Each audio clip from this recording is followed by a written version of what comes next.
This is crazy! Sa vlog na ito ay ipapakita namin ang paraan ng paggamit ng 80-20 rule bilang isang estudyante at ang budget namin ay... Fun fact, hindi mo kailangan ng malaking baon para makapag-ipon. Ang mahalaga ay regular kang nagtatabi. At alam mo ba, ang 80-20 rule ay tumutulong para matuto kang mag-ipon habang nagagastos mo pa rin ang iyong pera ng responsable. Ano po pagkailan? Magatay ka, tara!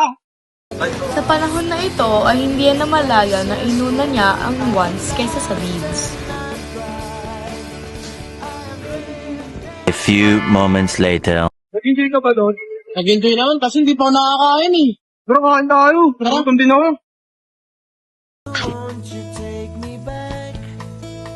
One eternity later. Mahalap ka talaga na pag-gastos mo.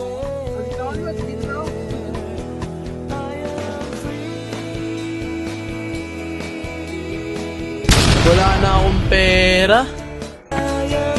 The next day.